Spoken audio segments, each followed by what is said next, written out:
others.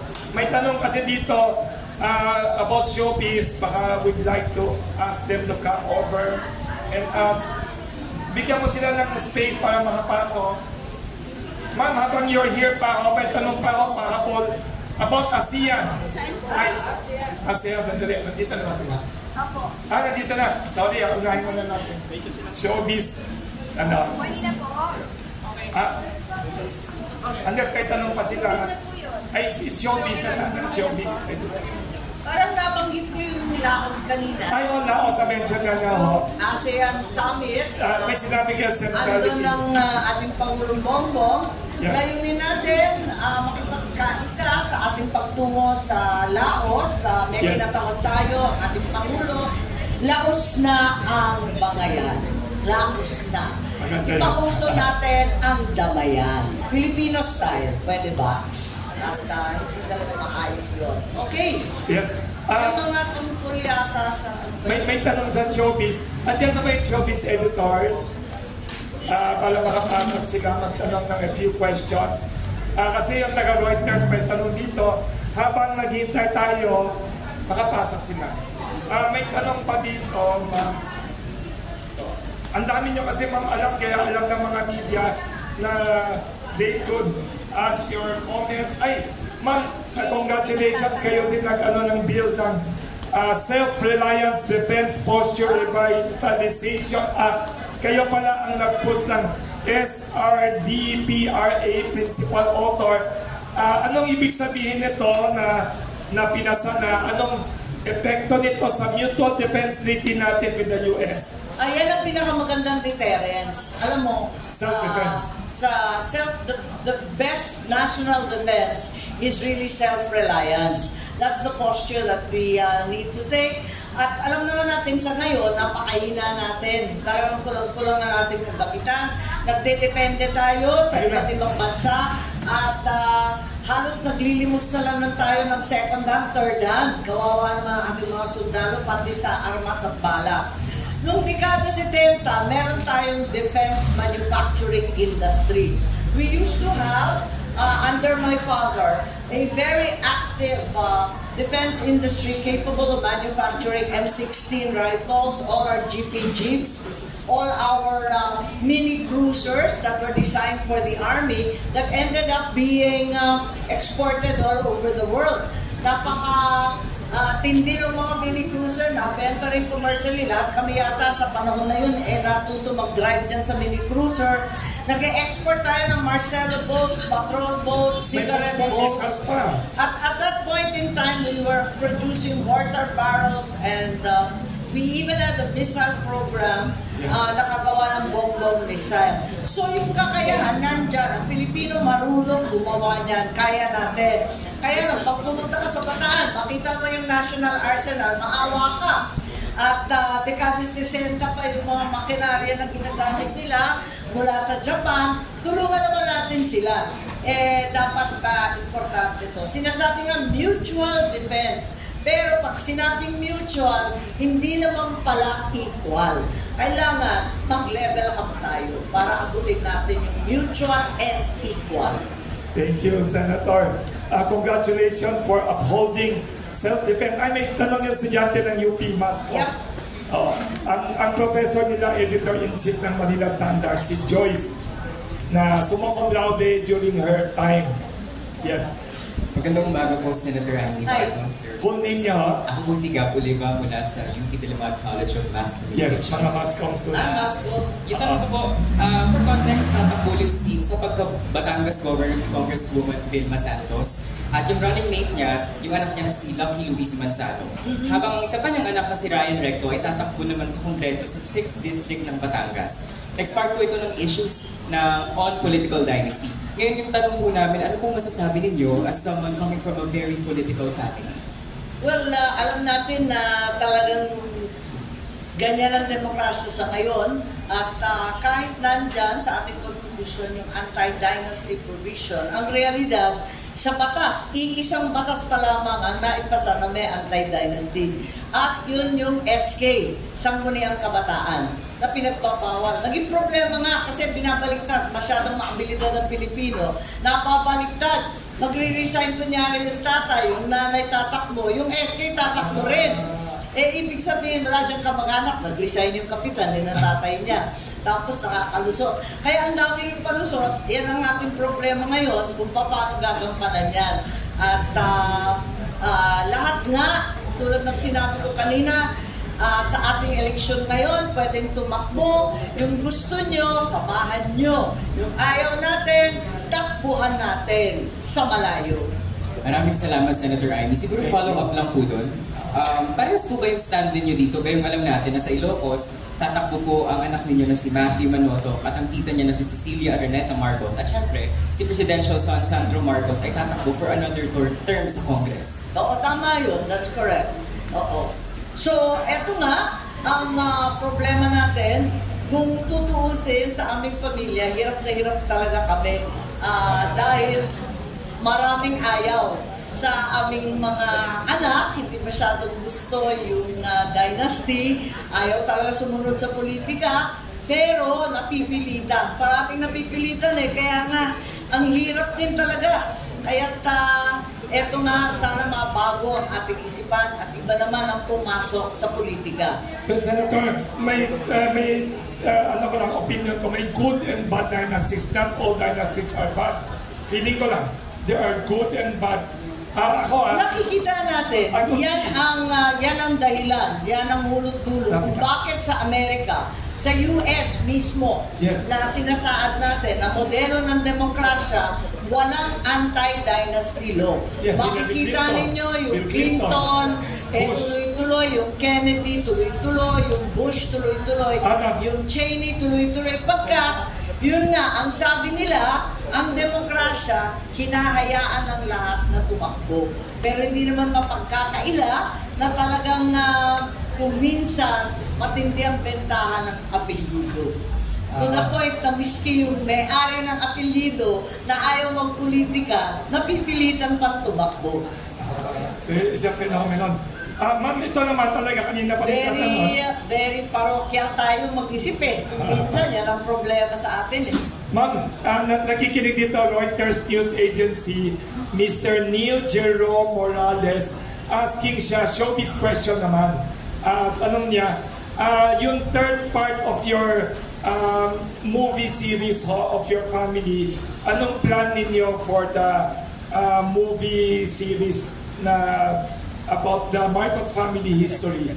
Na very interesting, in fairness, pinanood ko 2 times the first movie that you created. Very well made. Hindi namin alam ang ending hindi namin magawa ng third part Di pa namin alam kung paano gagawin. So, anong timetable? Baka may target timetable? Dapat sana kaya lang eto nga naabutan ng eleksyon. Kaya't abala muna ako sa eleksyon At napakaraming problema, yung issue ng bigas, yung mga issue ng bilihin, nauna. Pero sigurado susunod dyan, dadating din ang araw niyan. At malalaman rin natin ang karapat-dapat na ending. Thank you. Ma'am, since do you have any summary? Yes. Sa sine, hinahanap ko kasi kung alin ang napasa, alin ang nahit. Yes. Ma'am, yes, pero ma'am, yung mga showbiz editors nagre-request, andun sila sa scene, sila makapasok. Ang daming TV camera, dyan lang on your way out mamaya. Baka they could ask a few questions lang daw, ma'am. Yes, ma'am. One more last question. Yes. Please mention your full name. Yes. Hi, Senator Andres Guerra. You said one of your campaigns is about land reform po. Currently, Senator, may mga komunidad ng katutubo sa Bugsok, Palawan na humihingi ng tulong sa pamahalaan na maibalik ang mahigit 10,000 hectares ng kanilang ancestral domain na na-transfer kay Danding Kuhuang po noong martial law. Ako po ngayon... Hindi ko, I'm not familiar with the case. Okay, I was going to ask you your opinion about it, Senator. I don't have an opinion until I know all the facts of the case. This is the question, Senator. Paano po kaya matutulungan ng land reform plans nyo ang mga katutubo na nananayawagan sa medyo magulo yung issue na pinag-uusapan mo. I'm not certain exactly how it was transferred. I'm not aware if it was part and parcel of the recognized and upheld ancestral domain, and I'm not certain if it's covered by land reform and agrarian programs. Yeah, but in general, my Senator, what is your advocacy po dun sa mga katutubo na nananawagan na may balik ang kanilang ancestral domain? I'm Nananawagan sa not really aware of that issue you're talking about. I'll have to look it up. So, to be sure, para tama yung sagot. I-research na lang kasi.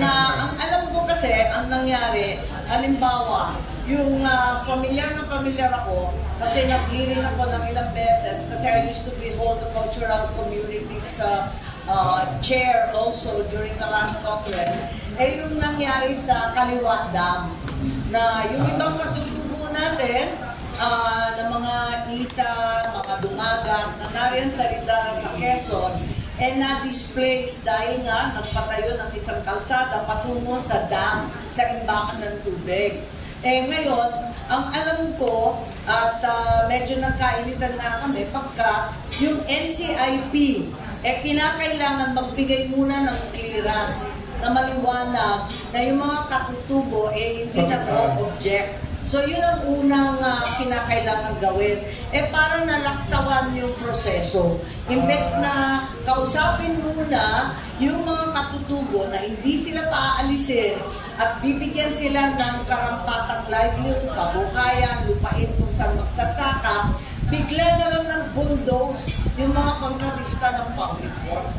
Mali talaga yun. Hindi po pwede yun. Kaya nahinto sa awa ng Diyos at naibalik sa usapin ng NCIP sa iba't ibang katutubo doon sa lugar. So, hindi ko alam yung sinasabi mo sa Palawan, napakarami kasi yung mga katutubo nakapunta na sa napakaraming lugar, sa Rizal, sa Nara, at iba't ibang pang mga bayan. Hindi ako sigurado kung aling kaso yung sinasabi ninyo, pero may prosesong dapat sinusundan. Yung ancestral domain, magkakasundo muna sa NCIP, pagkatapos yung DENR for the environmental clearances, kung EEC ba yan, or kung minahan yung MGB, papasok din. Tsaka lang, kapag kumpleto yung papel ng NCIP at environment, tsaka lang makakapasok yung panibagong project. Very good question. Senator, just follow up lang po. Focus po sa land reform. So meron po tayong mga lupa na agricultural lands. Hindi siya konektado sa land reform. Yung IP, iba ang proseso sa ancestral domain. Iba rin ang proseso sa agrarian reform. Yung agrarian reform, yung malawakang mga lupang pinaghati-hati. Different question po, Senator. About po dun nga sa land reform, na meron po tayong mga lupa sa Bulacan na nako-convert siya to other special development projects. Ano po yung opinion nyo sa mga development projects na isinasagawa sa mga sakahan ng mga magsasaka po? Well, para sa akin, kinakailangan, kaya ang ginawa namin, kapag binigay yung lupa sa isang nagsasaka, o di kaya land reform beneficiaries, bawal na mapunta sa 10 taon. Dapat magsaka pa rin. Kasi ang mahirap dito, kawawa talaga. Hindi pa tuyo yung tinta ng titulo, nakaprenda na yung lupa. Kasi wala namang pambili ng abono, at nakikita natin kulang na kulang sa pambili ng krudo, walang makinarya, wala man lang maayos na binhi.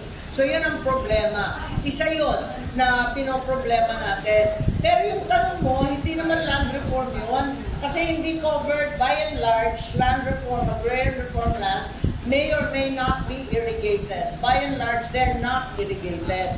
Yung sinasabi mo, irrigated land that has been converted to commercial or residential development use. Yun talaga, mali na talaga yun. Pero yan ang problema natin. Kasi yung agrarian reform, marginal farmers yan sa malalayong lugar. Walang interesadong developer dyan. Gusto nila sa poblasyon. Ngayon ang problema, yung iba, irrigated. Iba naman issue yon. Kino-convert yung irrigated. Para sa akin, awa ng Diyos, huwag naman kayo kukuha ng mga irrigated. Iilan na lamang ektarya yung irrigated. Hindi pa nadadagdagan. Mababawasan pa. Hindi na tayo kakain yan at wala nang tatamnan. Salamat, Senator. Thank you for your very interesting questions. We have one or yes. We have one or two more last questions. Masyado tayong maraming problema sa lupa. Sa ancestral domain, magulo. Nakailang beses na tayo mag-titling program sa Mindanao, mismong syudad naman na poblasyon, capital ng probinsya sa Agusan del Sur. Sentrong-sentro, non-alienable public timberland. Mali rin yun. Siyempre, dapat i-convert yun kasi naging syudad na.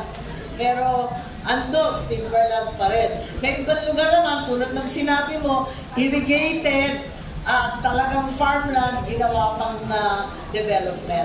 So, kinakailangan talaga isipin natin ang maigi itong cadastral issues natin. Maraming problema talaga sa lupa. At parati ko nga sinasabi kung bakit ang ating national anthem, lupang hinirang. Bakit kung saan-saan sulok ng kapulungan, lupang hinarang? Uy, maganda yan. Maraming Yan problema. ang problema sa atin. One last question is, Good morning po. So, Thank you. about the film industry naman po ito. anong full name mo? Zoe Labat po from UP Diliman, Yes. College of Maswa. Yes. So, pinapanindigan po ng NTRCB yung X-rating ng Dear Satan. So, this film, X-rating na. Dear Satan po. Or Dear Satan na po. May Dear Satan na, Sorry, ano yun? Yung Dear Satan po na film. Dear. may movie pa na Dear Satan. Sorry, hindi ako aware. Hindi ko rin napansin yan. Napasa ko somewhere. Sino gumawa ng movie? Bale po ang relevant po dito is that because of the rating, hindi po siya mas-screen in any theaters po. Sino gumawa ng movie? At this point in time, I'm not aware pa. Sige. But ang Filipino movie? Filipino movie yan? Yes. Sige. So, yung mga sabi-sabi po that this X rating ay maituturing na violation ng freedom of expression because due to its content daw po, it will not be allowed to screen in any theaters. So, my question po to you, as a film producer na may experience na po in the film industry, do you have any comment po on the justification of the MTRCB sa X ratings na ito? Again, I'm not familiar with that particular movie. Hindi ko alam yung sining yan. Pero madalas talaga nangyayari na X-rated ang mga award-winning Filipino films. Nananaw sa festival abroad, pero sino mang Pilipino, walang makakapanood at hindi ilalabas sa sinehan dito. Kaya hindi mo nga maintindihan yung sitwasyon natin bakit nagkakaganon. Ako naniniwala, katulad ng ama ko, na yung MTRCB should self-destruct. Nagagaling sa akin yung mga taga-MTRCB, pero sabi ko, basahin ninyo ng maigi yung presidential decree kung paano pinagsulat. Ang sabi sa MTRCB charter, ang liwaliwanag, it will only exist until such time as the industry is capable of policing itself, of governing itself, of censoring itself if necessary. So ang nais at ang modelo na nasa isipan ng aking ama noon, at ako'y naniniwala doon, ay yung modelo ng US kung saan meron silang film academy, meron silang sariling industry rating system. So the industry itself determines which is fit for viewing and rates them accordingly. Whereas sa palagay ko, dito sa Pilipinas, nanggagaling pa sa pamahalaan. Ang tagal na nun, 19 kopong-kopong pa yung batas na yan, pinagpipilitan pa rin ng MTRCB na ang ating industriya ay walang kapasidad na i-regulate ang sarili nila. Pero ang liwanag dun sa batas, until such time lang, magsi-self-destruct na siya. So ito, hindi ito kauna-unahang pagkakataon na may X-rating. Marami na po tayong award-winning sa ibang bansa ng mga Filipino movie, hindi mapapanood dito sa atin. Thank you very much. At wala na tayong time. Thank you for all your very interesting questions. For other questions, we can submit to the office of Senator Amy Marcos. I wanted to add lang, since Yes. sabi mo may mga sine, no? Yes. May mga nakahimasada ng sine. Nandun sa kabila. Nasa kabila sila. Yes. Okay. Meron na tayong creative industries law na ako rin yung principal author kasi abala-abala ako na mabuhay ulit ang ating film. Kaya lang, hanggang ngayon, nakita natin na yung Creative Industries Council, iisa pa lang yata ang nahahalal, hindi ko pa sure kung sino-sino nakaupo ron. Sana, imbes na yung mga sikat at kilala na, pwede sana tulungan natin yung mga kabataan na sila talaga ang ating kinabukasan sa film industry. Higit sa lahat sa creative industries. Opo. Thank you, So, Senator. meron na tayong creative industries bill. Meron rin akong Young Creatives Challenge. Eto naman, awards to para sa pitong sanga ng sining sa atin. Merong music, may script writing, screenwriting, animation, game development. Meron pang graphic novel at may online content. Ito yun. Tigwa 1 million ang award. Taon-taon ito. Kailan mag-umpisa? We just launched it 2 weeks ago. And Yes. I'm hopeful that we'll have awardees shortly after Christmas. Galing. Ma'am, last pahabol. Meron rin ako yung Young Farmers Challenge. Yes. Isa pang contest to ng ating mga kabataan na mga magsasaka. Kasi nakita ko Patatanda na. Actually, 4 years na siya. At ang problema nito, nakita natin na milyon-milyon, libo-libo ang umaalis sa bukid. I just saw the data last 2 days ago na yung farmers are leaving the countryside in droves. It's a movement that we need to abate somehow and make certain that farming is once again profitable for all our farm workers. Thank you very much, Senator Amy Marcos. Alam nyo, mas magaling pa kayo sumagot, saka mas marami kayo alam sa compared sa mga presidential candidates sa mga debates. Alam nyo, ma'am, talagang we deserve a senator like Amy Marcos if we want the country to be better and to be critical-minded and independent-minded and hardworking. Senator, baka you have closing statement to summarize your thoughts about the state of the nation, what your hopes are for your next term as senator, which we all hope you will be voted by everyone. Nako maraming salamat sa endorsement ng ating bakery. Usually not partisan kami, pero in the case of Senator Amy, number 1 kayo, ma'am, sa listahan namin. Hindi kami not-partisan in your case. Maraming salamat. Asahan ninyo, tuloy-tuloy lang ang trabaho natin. Kaya na ako, nagsakripisyo na lamang na huwag magsasama sa anumang alyansa, kundi pumanik na lamang, hindi sa partido, hindi sa kaibigan o kamag-anak, kundi kakampi na lang ako sa sambayanang Pilipino. Mas madaling ganon para hindi ka pumapanig at hindi ka makikipagbunuan, hindi ka makikipag-away, basta steady lang. Palagay ko, ang trabaho ko ay pagkaisahin ang Pilipinas. Mas importante yun, nagsama-sama tayo, bayanihan tayo, nakakapagtrabaho tayo ng maayos. Maraming problema, hindi panahon ng bangayan. Maraming salamat. Thank you very much. Thank you very much, Senator. Ang dami nating pinagdidiriwang. Yes. Happy Co-op Month, Happy IP Month, Happy LGU Month, Mental health. and Happy World Mental Health Day. Salamat. And ma'am, next week, World Pandesal Day. Ha? World Pandesal Day next week. That's right, it's World Bread Day, World Pandesal Day. Anong palaman ang paborito niyo, ma'am? Sorry. Anong paborito niyo palaman for pandesal? Guava. Guava jam. Wow. Ma'am, may pahabol dito nagsasabi na si Senator Amy Marcos acts like a true opposition and fiscalizer. You are more courageous than even the opposition. Senator, sabi nung isang journalist.